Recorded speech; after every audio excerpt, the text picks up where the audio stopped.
a tu altar un día, Virgen de Suyapa.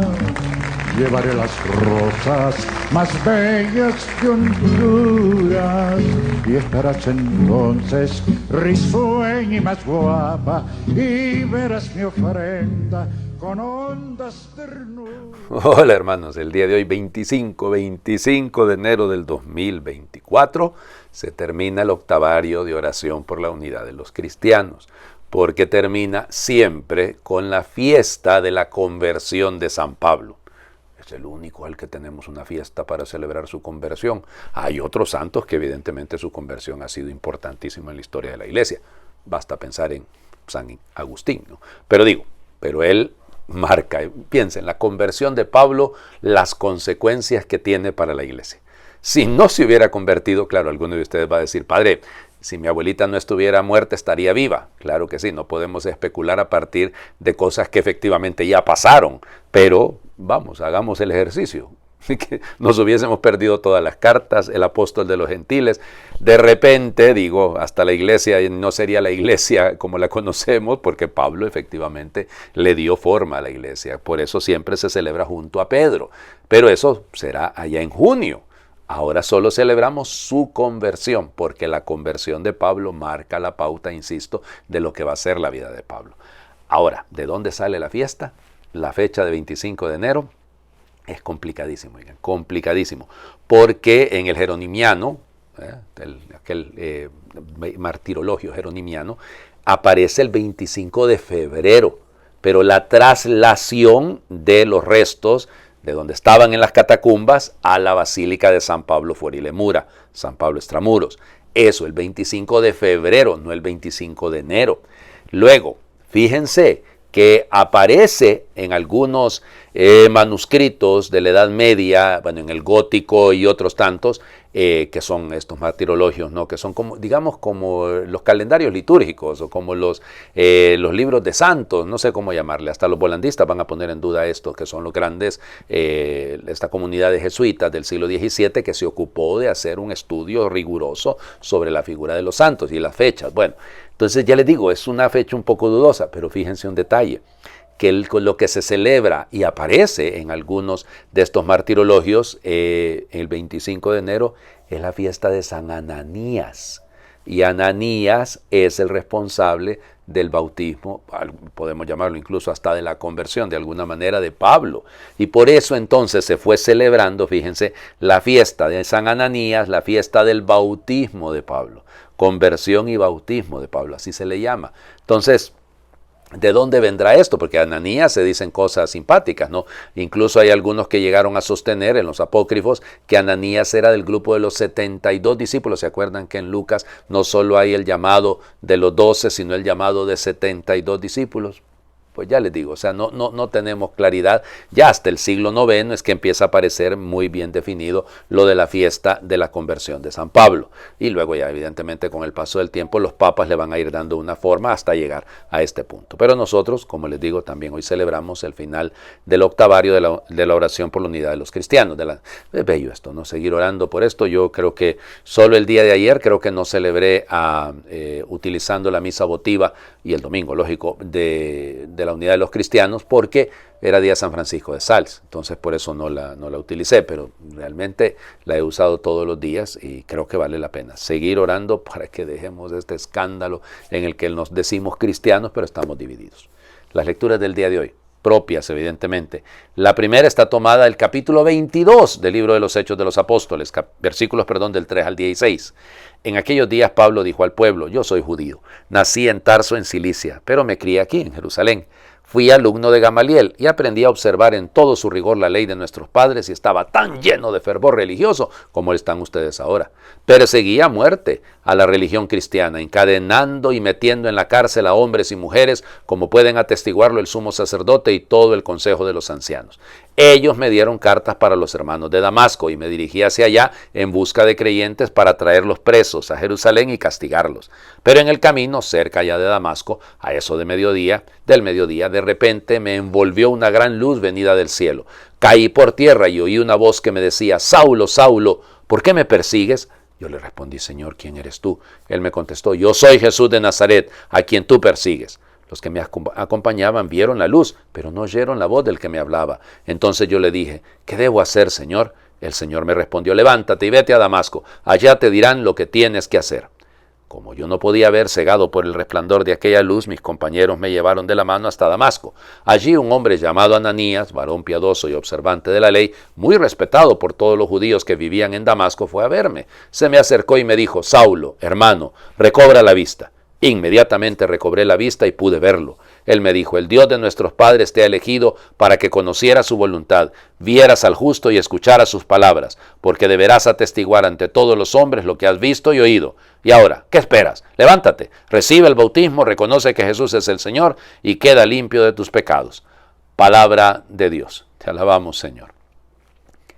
Miren, yo vuelvo y acuérdense que el relato de la conversión de Pablo tenemos 3 versiones al menos, y otra sería una cuarta, ¿no?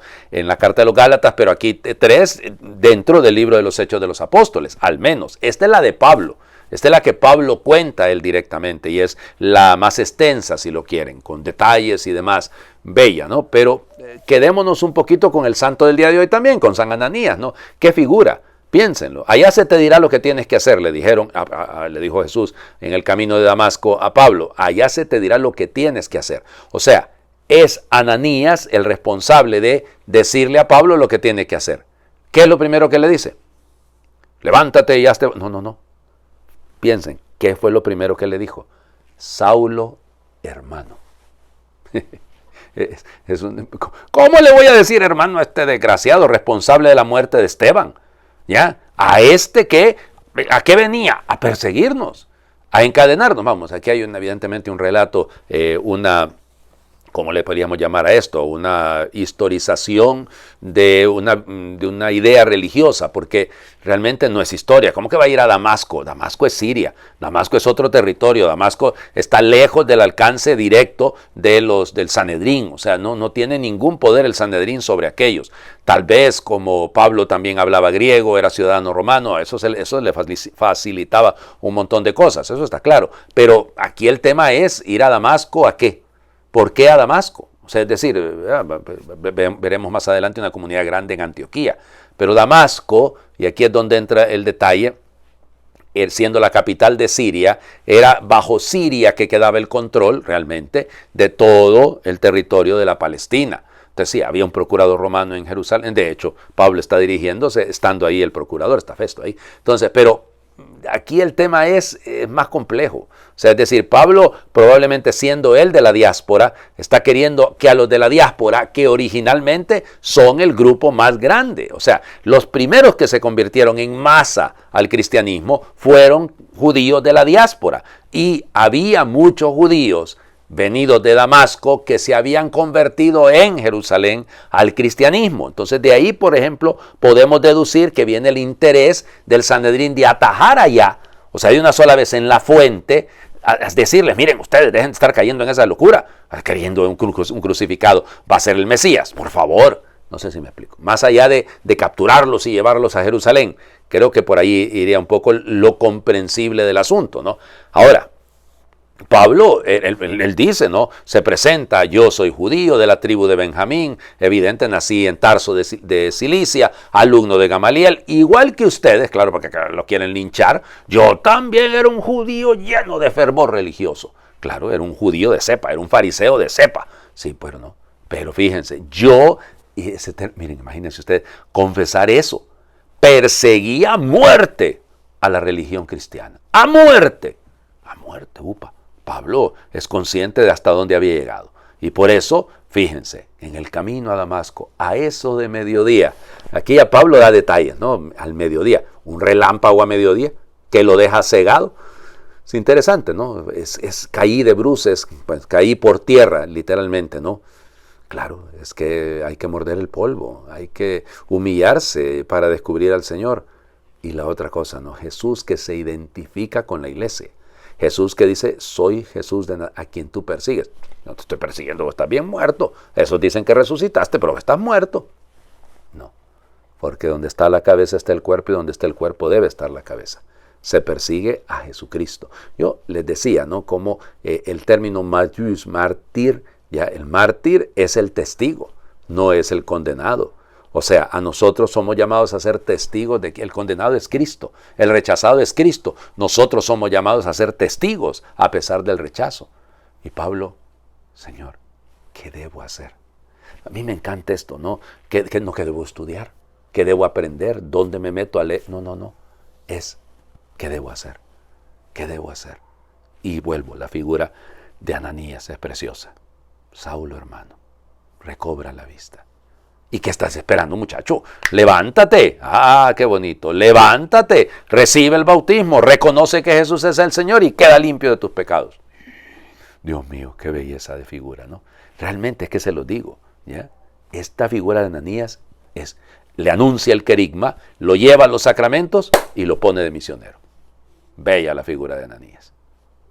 El Evangelio propio. El final prácticamente del Evangelio de Marcos, capítulo 16, versículos del 15 al 18. En aquel tiempo se apareció Jesús a los 11 y les dijo: vayan por todo el mundo y prediquen el Evangelio a toda criatura. El que crea y se bautice se salvará. El que se resiste a creer será condenado. Estos son los milagros que acompañarán a los que hayan creído. Arrojarán demonios en mi nombre, hablarán lenguas nuevas, cogerán serpientes en sus manos y si beben un veneno mortal no les hará daño. Impondrán las manos a los enfermos y estos quedarán sanos. Palabra del Señor. Gloria a ti, Señor Jesús. Y ellos fueron, dice el texto, y ellos fueron. Ok, vamos por partes. O sea, seamos rigurosos en el término de este capítulo 16 de Marcos. Ese es un añadido. ¿Ok? Por eso los estudiosos lo estudian de otra manera. ¿Ok? Porque el Evangelio de Marcos realmente terminaba en el capítulo 15. Se quiso completar con el 16 por el valor de lo que significa la resurrección, porque hasta decir Marcos quería terminar en el hecho de que el centurión lo reconoce al crucificado como verdaderamente este era el Hijo de Dios, que ese era el propósito de su evangelio. Ahora, dejarlo así incompleto también podría generar una suspicacia, pero aquí no nos dice que resucitó. Sí lo dice, fíjense. Sí lo dice. Vayan a leer el evangelio completo. Jesús anuncia su resurrección. O sea que el misterio de la cruz, el misterio in iniquitatis, el misterio de la iniquidad, es la señal que nos debería de remitir al resucitado. Sí, de acuerdo. Pero por eso la comunidad de Marcos, probablemente algunos de sus discípulos, decidieron mejor añadir alguna otra parte que efectivamente contara la resurrección y además que incluyese el tema del envío misionero. Entonces Jesús se aparece de nuevo a los 12 y les dice: vayan. O sea, no es un asunto de, muchachos, si les queda un tiempecito, me hacen el favor, hablen de mí. No, por todo el mundo. Eso es lo que va a hacer Pablo. Pablo llegó hasta Tarsis. Sí, llegó hasta España. Llegó hasta lo extremo del mundo. Bueno, por eso ya les digo, prediquen el evangelio a toda criatura. Vayan, todo el mundo, prediquen el evangelio a toda criatura. Ya ven el todo aquí. Todo el mundo y toda criatura. ¿Quiénes son los destinatarios del evangelio? Mis amigos, mi familia, con los que yo me llevo bien. No, todo el mundo. Y hay que predicar a tiempo y destiempo. ¿Qué predicamos? El bautismo. Padre, el bautismo. Pues sí, porque en el bautismo queda sintetizado el mensaje, es morir para resucitar. Eso es. Entonces, el que se bautice se salvará. Automático. Con tal de que usted esté bautizado ya se salva. No, tampoco. ¿Ok? Pero entendamos que la gracia del bautismo abre el inicio de una vida en la gracia. Y luego, los milagros que acompañarán a los que hayan creído. Bueno, no vayan a agarrar una serpiente, probar un veneno. No, nada de esas cosas las vayan a hacer. Pero hablar lenguas nuevas, que bueno, yo sostengo lo que me decía un tío, que el aprender una lengua nueva es siempre como una profesión. Bueno, igual, si beben veneno mortal no les hará daño, no prueben veneno, oigan, porque no hay que... Impongan las manos y a los enfermos y para que queden sanos. Ay, Dios mío. Qué misión más bella la que se nos ha confiado. Si es que nosotros a veces nos perdemos porque queremos, oigan. Cada uno de nosotros somos prolongación de Dios, somos testigos, prolongación de Cristo. Así que por lo tanto vayan y prediquen a todo el mundo y a toda criatura. Punto. Una iglesia en salida. De eso se trata. Una iglesia en salida. Oremos. Te doy gracias, Señor, porque cuentas conmigo a pesar de mi pequeñez y mi pecado. Cuentas conmigo y me llamas. ¿Cómo llamaste a Pablo? Un fariseo inteligente, fanático e intransigente, que quería acabar con los que no pensaban como él. Gracias a tu cercanía, Pablo se cayó del caballo de sus prejuicios y descubrió que donde abundó el pecado, sobreabundó tu amor.